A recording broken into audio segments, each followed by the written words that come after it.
मध्य प्रदेश के डिंडौरी जिले में स्कूली शिक्षा का मतलब धूप और तेज हवा झेलना हो सकता है, कपकपाती सर्दियों में ठिठुरना हो सकता है। मेहंदनी ब्लॉक में नेतीटोला के एक प्राथमिक स्कूल की जर्जर इमारत को गिरा दिया गया।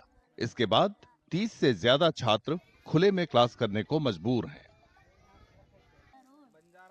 जमीन पर चटाइयां बिछाई जाती हैं और पेड़ों के नीचे क्लास लगते हैं। बच्चे पढ़ते हैं, गिनती याद करते हैं और शिक्षकों को सुनते हैं। लकड़ी के ढांचे पर टंगी घड़ी टिक टिक करते हुए क्लास के समय का हिसाब रखती है। मानसून में अस्थायी झोपड़ियों में क्लास चलती है। यहाँ एक कच्चे मकान में लगाया गया था बरसात में, और पिछली गर्मी में आम के पेड़ के नीचे लगाया गया था। झोपड़ी काय के लिए बना? झोपड़ी हम सहयोग से गांव वाले सर और सर से सहयोग लेके यहाँ झोपड़ी बना देते हैं। कम से कम भोजन यहीं बनता था किचन सेट में, तो यहाँ भोजन करने के लिए बनाया गया था। शिक्षकों ने बताया कि नेतीटोला के प्राथमिक स्कूल का दूसरे स्कूल में विलय कर दिया गया था, लेकिन दूरी ज्यादा थी। कई बच्चों के लिए वहां जाना मुमकिन नहीं था, लिहाजा ये बच्चे नेतीटोला के स्कूल में ही खुले में पढ़ाई कर रहे हैं।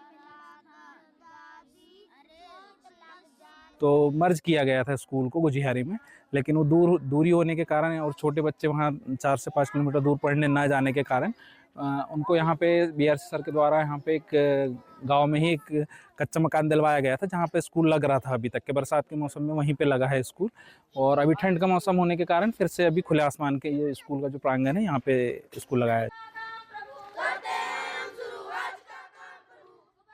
करंजिया ब्लॉक के पार्सल गांव के हालात भी अलग नहीं। माध्यमिक विद्यालय के छात्र अस्पताल के तंग कमरों में क्लास करने को मजबूर हैं, क्योंकि उनके स्कूल की इमारत भी गिरा दी गई है। अस्पताल में मरीजों का इलाज भी होता है। ऐसे में स्कूली छात्रों के लिए सेहत का भी जोखिम है। टीबी जांच शिविर के लिए अस्पताल में चिकित्सा अधिकारी आए थे। हालात देखा तो अपना काम रोक दिया। आज हमारा कैंप लगा है। आकर हम यहाँ पर देखें तो यहाँ पर बच्चे भी बैठे हुए हैं, उनका भी क्लासेस लगी हैं, अंदर 2 और क्लासेस लगी हैं। तो अभी क्राउड इकट्ठा होगा, गांव के लोग इकट्ठे होंगे, उसमें से हमको टीबी के पेशेंट खोजना है। हम एक्सरे करेंगे, हो सकता है कुछ उसमें से इन्फेक्टेड निकल जाए। बच्चों यहाँ पर बैठे हैं, एक्सरे होगा, उनको एक्सपोजर ना हो जाए। इसके चलते अभी हम अपना काम रोक कर रखे हुए हैं। जब तक हमको आदेश नहीं मिलेगा कि आप अपना काम चालू करें, बच्चों की अगर छुट्टी कराने का आदेश मिलता है तो हम बच्चों की छुट्टी कराएंगे, फिर यहाँ पर अपने एक्सरे और स्पूटम कलेक्शन का काम करेंगे। शिक्षकों ने कहा कि वे कई बार अनुरोध कर चुके हैं, लेकिन अभी तक स्कूल के लिए वैकल्पिक इमारत की व्यवस्था नहीं की गई है। इधर और रूम तो मिल नहीं रहा है, क्योंकि ये किराया वगैरह की समस्या होती है ना। कितने बच्चे हैं? 57 बच्चे हैं सर। सर आप पढ़ाते भी होंगे, यहाँ इलाज चलता होगा, क्या परेशानी है आपकी? हाँ सर, हमें परेशानी ये है सर कि हमारा स्कूल जल्द से जल्द बन जाए। यहाँ उपचार मरीज भी आते होंगे? हाँ आते हैं सर मरीज। परेशानी तो होती है, क्योंकि रूम भी बहुत छोटे छोटे हैं।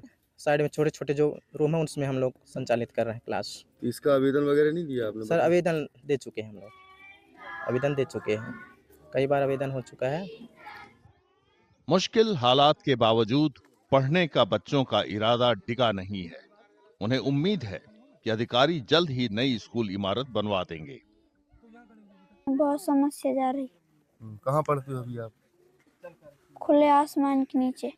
झोपड़ी वगैरह में पढ़ते थे बेटा पहले? जी। और कहाँ कहाँ पढ़े हो? एक आम के नीचे पढ़े हैं, छाँव में। क्या मांग करते हो? हमारे स्कूल बनवा दें। यहीं पास आरोग्य मंदिर भी है, यहीं पास हमारे क्लास में 4x4 का कमरा है, वहीं पास हम बैठते हैं। और ये स्कूल टूट गया है, दर हो गया, तो उसको टूटवा दिया गया है। हम यह चाहते हैं कि इसको जल्द से जल्द बनाया जाए। कैसे पढ़ते हो आप लोग? कैसे बैठते हो छोटे छोटे कमरों में? एडजस्ट कर लेते हैं सर। जिला अधिकारियों का कहना है कि डिंडौरी जिले में 500 से ज्यादा स्कूल या तो जर्जर हालत में हैं या गिरा दिए गए हैं। उनका दावा है कि स्कूल इमारतें बनाने का प्रस्ताव उच्च अधिकारियों को भेजा जा चुका है। जो पुराने हमारे प्राथमिक माध्यमिक लगभग 536 ऐसे विद्यालय हैं जो कि ऐसी स्थिति में है जहाँ पर छात्रों का बैठना उनके लिए सुरक्षित नहीं है। तो ऐसे प्रस्ताव हमने राज्य शिक्षा केंद्र को भेजे हैं। वहाँ से मरम्मत की राशि धीरे-धीरे जैसे प्राप्त हो रही है, हम उसमें मरम्मत कार्य भी कराएँगे। और जो जर्जर हो चुके हैं, वहाँ पर बच्चों का बैठना क्योंकि सुरक्षा की दृष्टि से उचित नहीं है, परंतु ये उनका अध्ययन अनवरत जारी रहे, हमने गाँव के ही जो ऐसे चौपाल है या किसी का घर है या कोई ऐसा हमें सार्वजनिक स्थान मिलता है, तो हम वहाँ पर उनकी वैकल्पिक व्यवस्था करते हैं। हमने नवीन भवन के लिए स्वीकृति के लिए लेटर भेज दिया गया है। अब जैसी भी राशि आती है भवन के लिए तो भवन बनाया जाएगा। जब तक बच्चे ऐसे ही पढ़ेंगे तो वैकल्पिक व्यवस्था जो मकान में की गई वहाँ पर बच्चे पढ़ रहे हैं। तो वहाँ तो बच्चों को वो नहीं, ज़्यादा बच्चे हैं इस वजह से मकान में आ भी नहीं पाते। तो कुछ व्यवस्था करवाएंगे उनकी। अब चूँकि क्या भवन वहाँ सरकारी कोई है नहीं वहाँ पर, तो वैकल्पिक व्यवस्था की गई है और देखते हैं। स्कूलों के छात्रों और शिक्षकों को बेहतर दिन का इंतजार है। तब तक उन्हें हर मौसम में खुले आसमान के नीचे या वैकल्पिक जगहों पर ही काम चलाना होगा।